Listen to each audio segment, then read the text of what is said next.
Olá, pessoal. Mais uma vez aqui, doutora Beth respondendo na lata. Esse é o meu canal. Quero muito agradecer quem está acompanhando, conversando, repassando, né? Quero com certeza pedir, lembrar que as pessoas coloquem nos grupos de família, repassem para os amigos. É muito importante para mim essa circulação. Que circule, que os nossos vídeos circulem para a gente poder ter cada vez mais visibilidade, sabe? Marca o amigo, marca a família, enfim. Essa semana, uma amiga, que é paciente, mas é uma amiga, falou para mim: por que você não fala de ansiedade? E eu fiquei pensando, assim, eu já falei de ansiedade algumas vezes, mas eu acho que a ansiedade é um assunto que, assim, ele não sai de moda, né? Ele é um clássico. Então é assim, na minha cabeça tosca, bem tosca, o mundo divide em depressivos e ansiosos, né? E lógico que dentro desses grupos tem as suas milhões de derivações.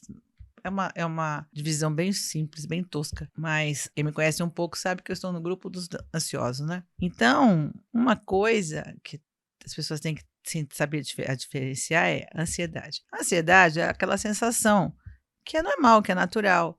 Você vai viajar amanhã, então você está ansioso. Você vai fazer uma prova, você fica ansioso. A ansiedade é uma coisa que motiva, faz as pessoas andarem, faz as pessoas se movimentarem, né? Você está esperando que alguma coisa vá te acontecer, uma coisa boa, ou, sei lá, você vai num lugar que é muito perigoso, você vai dobrar os cuidados, então você vai ter a ansiedade. Outra coisa é transtorno de ansiedade. É a hora que essa coisa fica patológica. Então, eu até tomei a liberdade de escrever umas coisas aqui, porque quando eu fui lendo, fui revendo esses conceitos, a gente tem que estar sempre estudando, né? Isso é muito importante. Então é assim, eles colocam, bom, se bem que uma coisa que é importante, gente, o Brasil é o primeiro país do mundo em ansiosos. Nós somos os campeões de ansiedade do planeta Terra. A gente conseguiu ganhar dos Estados Unidos. Então, assim, definitivamente a gente não está numa boa, não está mesmo. Então, nesses distúrbios ansiosos, o que eles falam? Apreensão, medo, irritabilidade, insônia, inquietação, incapacidade de relaxar, sensação de que você está no limite, que você não aguenta mais, que você está sobrecarregado, que você está sufocado, que você não consegue pensar com clareza, que você não está enxergando as coisas, tipo aquela coisa que a gente ri muito, que você acha que está todo mundo louco, mas o louco é você. E outra coisa, pensamentos assim, sabe como? De catástrofe, de desgraça, que vai estar tudo errado. Esses são sintomas muito claros de ansiedade, sabe? E aí, é outra coisa, tipo, vai dar tudo errado no futuro também, não é só agora, só tem catástrofe, só tem desgraça. Então, esses pensamentos, eles são transtornos de ansiedade, são sintomas de transtorno de ansiedade. Em sintomas físicos, você tem a taquicardia, você tem a sudorese e começa a suar, você tem tremedeira, tremor de mão, tem gente que treme a cabeça, e assim, você tem falta de ar, você fica respirando com dificuldade. Tudo isso, formigamento, a sensação das borboletas no estômago, aquele frio na barriga. Outra coisa, tensão muscular, dor no peito. Uma outra coisa muito interessante, sensação de desmaio. Por que eu estou olhando aqui? Porque foi uma coisa que me deixou muito intrigada, que entra como sintoma, é urgência de ir ao banheiro, ou para fazer xixi ou para fazer cocô. Olha isso, você pode estar dentro de um quadro ansioso desse, insônia. Então, assim, outra coisa que é muito importante é que a gente tem que ver o seguinte: existem diferenças, transtornos de ansiedade de formas diferentes. Então, por exemplo, tem a fobia social. O cara não consegue se relacionar, ele não consegue estar num ambiente, ele não consegue estar com muita gente no seguinte sentido: ele se sente exposto, ele se sente invadido, então ele tem que apresentar um trabalho na faculdade, ele acha que todo mundo vai rir, que todo mundo vai humilhar ele precisa falar em público, ele precisa, nossa, aquilo para ele é um desastre, ele acha que ele vai ser humilhado, que ele vai ser escrachado, que vai... É bem ruim isso, é bem pesado isso. Aí você tem, por exemplo, você tem um medo, uma fobia, um medo irracional. Então você tem medo de barata, mas não é medo, é uma coisa absurda. Você chega a ter atitudes extremas de medo, de coisas que não. Assim, uma barata te causa repulsa, causa nojo, mas assim, medo exatamente não. O que ela poderia fazer para você, né? E lógico, você tem as aranhas que estão em alta, medo de agulha, medo de palhaço, medo de avião, medo de altura. Essas são específicas, são tipos de fobias. O pânico é uma coisa muito. É tudo isso que eu estava falando anterior, só que muito exacerbado, a ponto de você realmente ter sintomas físicos muito fortes, de você travar, do peito doer, da pressão subir, de faltar o ar. São sensações físicas muito intensas. E o pânico, nossa, você deriva para tudo. Tem tipos de pânico de todas as formas. Tem uma leva nova de gente que tem pânico de água, tem medo de tomar banho. É uma coisa assim muito louca, entendeu? E aí você tem formigamento.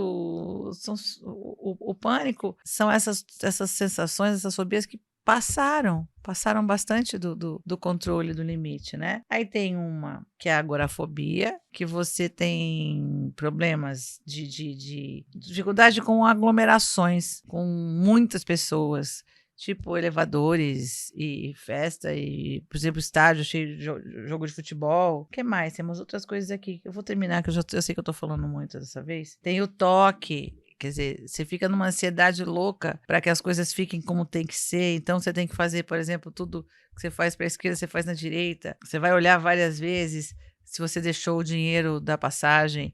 A passagem de avião, você vai e olha de novo, olha outra vez. Ou toque de limpeza, tem que lavar as mãos. Então, você vê que assim, a ansiedade, ela é toda essa aceleração. Esse é o grande resumo. Os transtornos de ansiedade são coisas aceleradas. São coisas assim. Tem também aqui o transtorno estresse pós-traumático. Lógico, você passou por um estresse, passou por uma situação horripilante, complicadíssima. Sempre que você lembrar dela ou algo parecer com ela, você vai ter crise de ansiedade. Então, você repara que assim, a ansiedade, ela não cria coisas, mas ela amplifica demais. Ela deixa você assim completamente acelerado. Tá todo mundo no 110 e você não tá no 220, você tá no 880. Mas não são coisas que você inventou, são coisas possíveis de acontecer, tá? Mas não com o peso que você está dando. Consegue entender a diferença? Então, a gente tem que tomar um cuidado louco. E assim, gente, de verdade, tem que tratar. Terapia, medicação, meditação, esporte, atividade física, dormir. A gente precisa. O mundo está extremamente ansioso, complicado, pesado. Então, todas essas coisas, elas seriam completamente naturais. Então, você vai viajar de avião e dá aquela coisinha tipo, ai, nossa, tanto acidente de avião. Tá, pronto, assunto encerrado. Não, surta.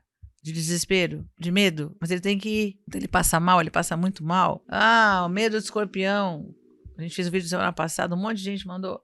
Tá, a gente tem que ficar preocupado, mas a gente não tem que achar que tem um escorpião dentro do teu travesseiro. Então, repara que a ansiedade, ela amplifica. O transtorno ansioso, ele amplifica, ele aumenta, ele desproporciona coisas que naturalmente seriam pensamentos nossos, que a gente teria que controlar, mas que fazem a gente também se movimentar, fazem a gente estar vivo, sabe? Então, assim, em resumo, a gente está ferrado. A gente está ferrado. Ansiedade no grau master, no grau máximo. E a gente, ansioso, a gente fica irritado, a gente fica sem paciência, a gente se choca e se bate um com o outro, e a humanidade está assim numa grande crise ansiosa. Então, temos que nos educar, temos que procurar ajuda, procurar apoio, procurar orientação, tipo, o que fazer com isso. Se cada um fizer a sua parte, a gente consegue melhorar muito isso aí. Se você está vendo que você tem alguém perto de você numa crise ansiosa ou um distúrbio de ansiedade, você tem acesso, converse com essa pessoa.